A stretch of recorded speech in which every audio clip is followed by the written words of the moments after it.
You guys are in for such a treat. This next comedian coming to the stage is so funny. She's a rock star. Keep it going for Evelyn Yu.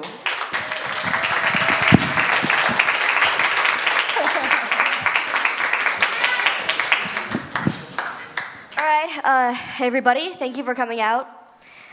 So it's officially springtime, and personally, it's my favorite season, and and whenever I think of springtime, a specific phrase always comes into my head. It goes a little something like, April showers bring May flowers. Exactly.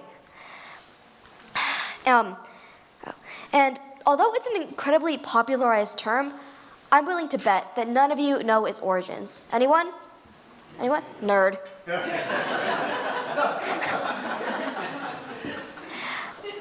Jokes aside, this term was invented by Thomas Tusser in his book called 100 Good Points of Husbandry.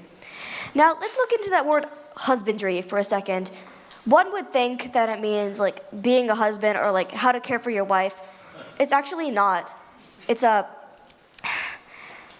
to care and breed crops and animals. So there's a lot of different terms in the English language that their definitions are very different from what they sound like. Some examples being stereotypes are not types of stereos. Meteorology is not the study of meteors. And euthanasia. You know, I don't think that sounds like no. So once upon a time, me and my family, a long time ago, we lived in Korea, and we used to have a pet cat. And one day, unfortunately, that pet cat got sick. So we had to take her to the vet. And the vet started saying, well, what do you think about euthanasia? And me and my sister got so excited, like, euthanasia, we love euthanasia. Proud young Asians right here, euthanasia, let's go. And then the doctor told us what it meant. And we were like, yeah, that's kind of misleading. My bad, Whiskers. But I've digressed. So 100 Good Points, 100 Good Points of Husbandry was written in 1557. I repeat, 1557. The concept that April brings rain and that May brings flowers has been around for 500 years now. And I believe in science, I believe in climate change, but I also believe in history. And that begs the question, how real exactly is climate change? Now, of course, I believe in climate change. It's very real, backed by science. But if you think about it, 500 years ago, people were talking about how April brings rain and May brings flowers. And so that technically means the idea hasn't changed for half a millennium. People are right now talking about like, oh my God, we're killing all the polar bears, we're killing the earth, we're killing the environment. Like, chill? Apparently the springtime weather hasn't changed for half a millennium. It's like, it's all good, life is good.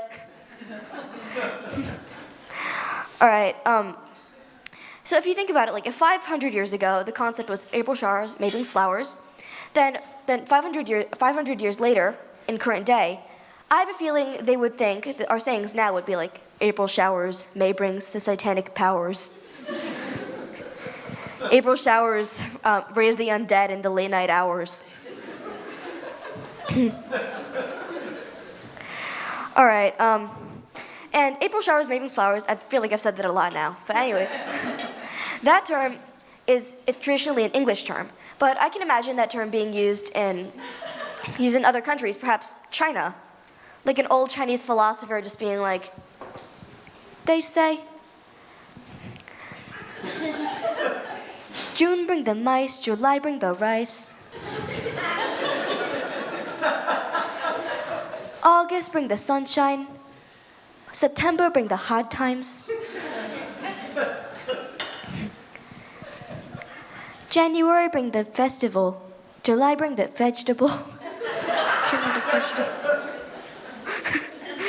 All right, yeah.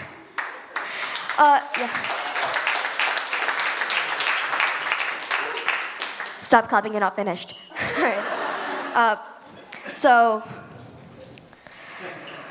another connotation I carry with spring is dogs. And speaking of dogs, me and my family live right next to a pet store. And they provide dog washing services. And now, everyone, don't be shy, this is perfectly fine. Does anybody know the word for a female dog? Yes. Is there a brave soul willing to say it? No? You? Yes, that is the proper English term for a female dog. I would like everyone here to understand. Hi. I would like everybody here to understand that. So one day, me and my...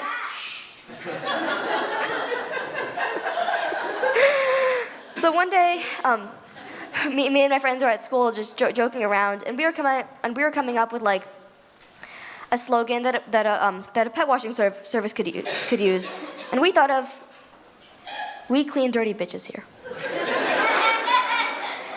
Now I was seriously contemplating whether I should do that joke because I really wanted to, but here is my reasoning. I'm 12, almost turning 13. Kids in Kansas get married at 13.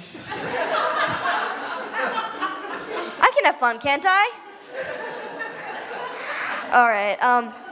So, have you ever seen that situation where there are two dog walkers on the street just passing each other, and the two dogs just like they start running towards each other, and the dog walkers can have to restrain them, right? Everyone's seen that, right? Yeah. And the situation usually goes: the dog runs toward the other one like, "Buster, no, Buster, stop."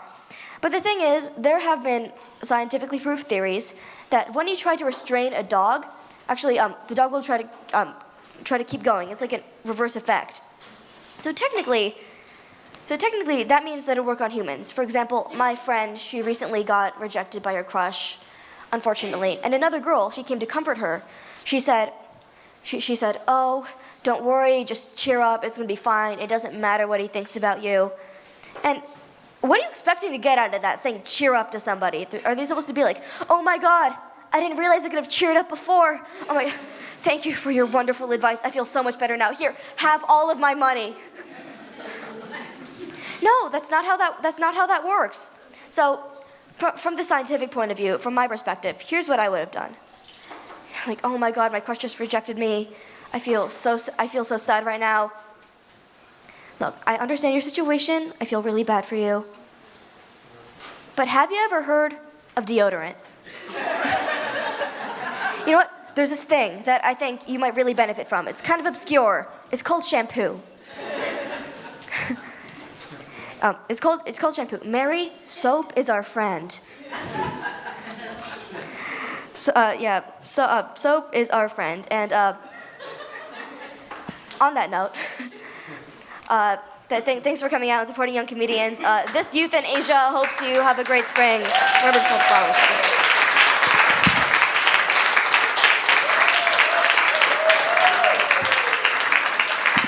Evelyn Yu, ladies and gentlemen.